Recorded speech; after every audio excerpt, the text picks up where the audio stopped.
malheur à ceux qui comprennent toujours en retard.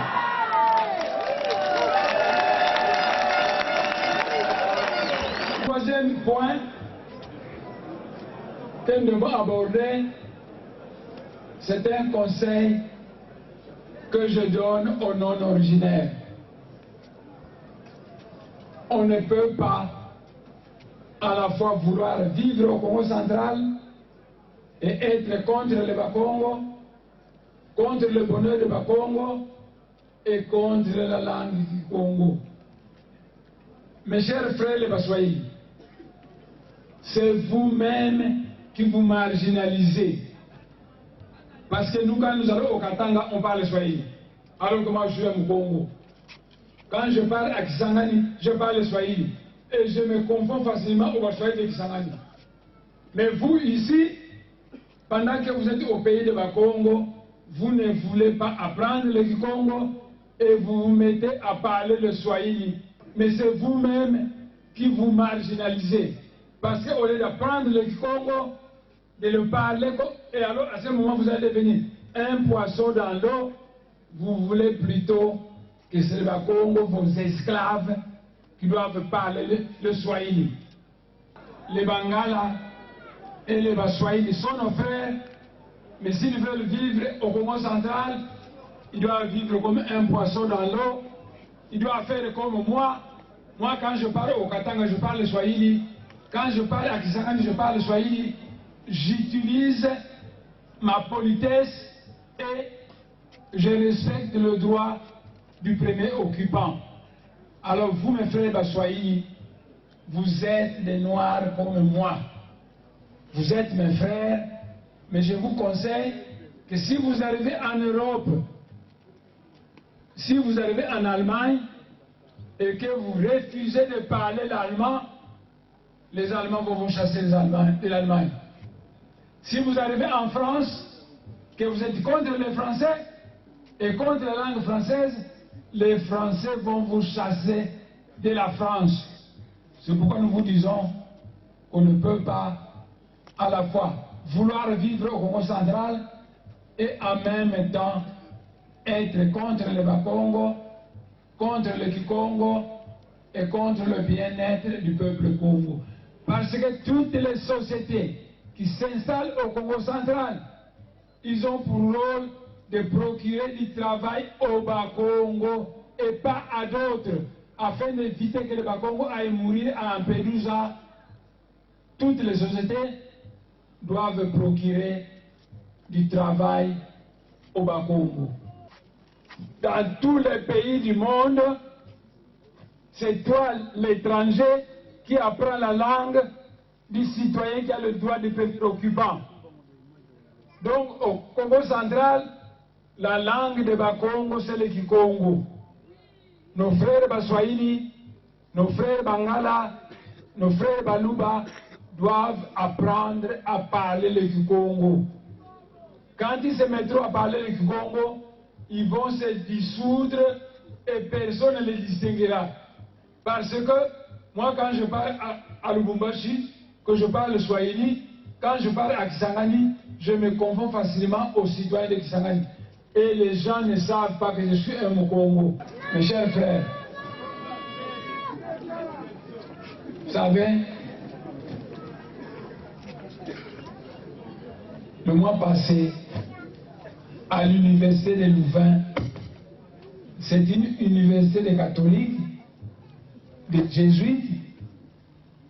Ils ont tenu une conférence où ils ont demandé qui est Némoin d'Anseni. Alors ils ont dit, est-il un savant? Est-il un extraterrestre? Est-il un prophète? Qui est Némoin d'Anseni? Comme les étudiants de l'université de Louvain viennent souvent à Kinshasa, je dirige leur thèse de fin d'études. Alors j'ai demandé à quelqu'un dont j'ai dirigé la thèse, il s'appelle Odon, le professeur Odon, c'est un professeur assistant à Louvain. Je lui ai dit, cette semaine, je vais moi-même dire au monde qui est Némoin d'Anseni. Parce qu'en France aussi, on a tenu une réunion Et ils ont dit qui est né Mwandansemi. Parce que la manière dont il écrit les Congolais, nous n'avons jamais vu un intellectuel noir qui écrit de cette façon-là. Est-ce que c'est un extraterrestre? Est-ce que c'est un prophète? Qui est-il? Mes chers frères, je vais vous dire qui je suis. Écoutez-moi bien. Au ciel, il y a un ange qu'on appelle l'archange du Congo. C'est le roi divin des Bakongo. Les Bakongo ont un roi divin. C'est ce roi divin qui avait inspiré la fondation du royaume du Congo. Et quand on fondait le royaume du Congo, l'archange Mwanda Congo a travaillé avec 72 mages. Ces mages sont devenus des gens très développés spirituellement. Ils sont pour le moment dans le monde spirituel 72.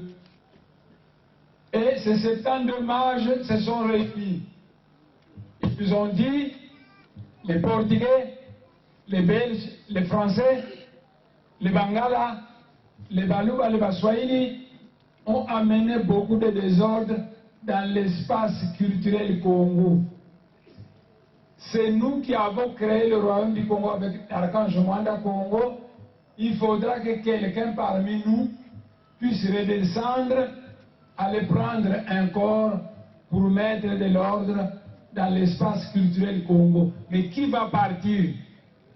Alors ces 72 vieillards se sont réunis et ils ont décidé que non, nous devons envoyer quelqu'un parmi nous qui est un dictateur divin. Ce n'est ma Mavwemba Nkosi.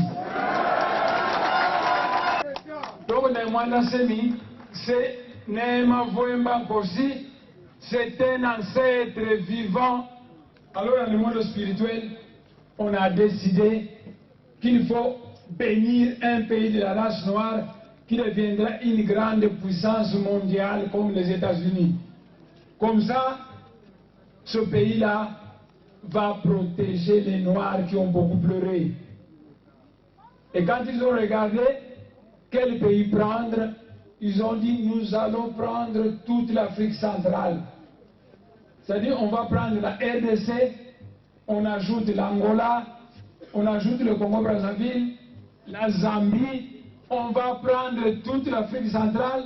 Résultat final, les Baswahili, les Bangala et les Baluba et les Bakongo seront encore mon peuple parce que dans l'union d'Intimatie, vous n'aurez plus un seul président, mais un présidium qui va diriger l'union d'Intimatie. Qu'est-ce que c'est le présidium? Voici ce qui va se passer. Le Congo central va devenir indépendant, le président n'est moins d'ancien. Le Kasaï va devenir indépendant et il va voter son président. Le Katanga va devenir indépendant, il va voter son président. L'Équateur, la Mongala va devenir indépendant et il va voter son président. La Mongolie, les Mongols vont devenir indépendants et ils vont voter leur président. Et le président de Bakongo, le président de Baluba, le président de Katangé, le président de Bangala et le président de Baswahili vont former ce qu'on appelle le présidium de l'union d'Intimatie. Donc, c'est eux, tous ces présidents, qui vont diriger ensemble. Quand il y aura un problème en Afrique centrale, tous ces présidents se mettent ensemble et ils disent qu'est-ce que nous allons faire.